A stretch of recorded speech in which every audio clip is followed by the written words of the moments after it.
I'm just about to drop 3 podcast episodes, not because I am some sort of massive overachiever, but actually because I've missed a couple of days. And the reason I've missed a couple of days, one is that the other Saturday I was running on Hinchinbrook Island in far north Queensland, and I got back and I was so exhausted to even make anything.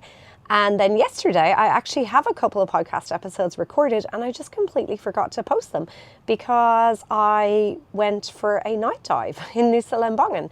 So both really valid reasons of living my best life and adventure and health and growth, which I'm really into. But I was thinking about the things in life that we do need to catch up on and the things we don't need to catch up on. So in my run training, for example, my coach will often say, if you miss a day, maybe don't try and make it up the next day. Like there's times that you can, and then there's times it really doesn't fit and you're just going to completely fatigue yourself and lose any of the benefit of the training session in the first place. So sometimes if you really need a break, it's actually better to take the break than it is to force through a terrible training session. And how much in life do we force ourselves through things because we think that we need to catch up? So I wanted to do this podcast to encourage you to think about the things that are non-negotiable to catch up on and the things that actually are negotiable to catch up on. So for me, and what I would advise everybody, the things that we absolutely should always prioritize catching up on. One is our most important relationships, so making the time for those. Our sleep, because sleep is the bedrock of good performance. None of us are going to die with a couple of bad nights of sleep, but a consistent, poor sleep pattern really drains our performance and our energy, and it increases our risk of a number of chronic diseases. Our hydration, we probably all could catch up on a bit more. Good nutrition, exercise to an extent. So thinking about those things that are really important. Now, the things that we don't always need to be constantly catching up on are, we don't need to have email inbox 0. Sometimes that is completely unattainable. Sometimes it's actually drawing us away from tasks that are going to move the needle more. So trying to have the perfect email as opposed to doing the tasks that are the most impactful. We don't always need to catch up on every single decision in our workplaces, right? We need to be able to empower people to do the things without us instead of being on top of every single meeting. I worked with a leader in a government organisation quite a few months ago who felt like they needed to be in every meeting and be on top of everything, but that's not actually leadership.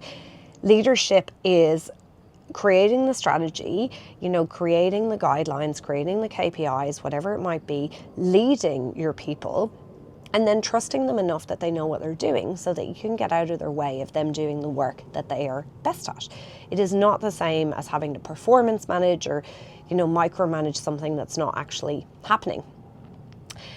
Other things that we don't necessarily need to catch up on all the time. So we don't need to use every single day off to do all the housework and do a million different things. Yes, it's great to meal prep. It's great to set ourselves up well for the week, but we don't need to treat every single bit of downtime as something that needs to be filled. Now, I live a very full and fulfilling life, but note the fulfilling. There are plenty of things that I will close the door on, and some of the tidiness of the house is one of them, right, in favor of going to do something else. So we don't always need to be catching up in a way of wanting to keep up with the Joneses. And I'd love to encourage you to think about other things that you don't necessarily need to catch up on in your life. Ways that you might feel behind, but are you actually behind? Are you trying to solve a problem that you don't actually have? Are you comparing yourself to somebody else's business, their needs, what's happening with them, as opposed to coming back with clarity to where you're at? Because my belief is that a high performance life is built We're in having that focus, having that momentum, being able to actualize our potential and developing the leadership of ourselves and the leadership of others so that we're not running in a million different directions. We're not catching up on every little thing in our lives, but we're consistently returning to the things that actually matter. Thank you so much for joining me, and I will see you tomorrow for more from Endures.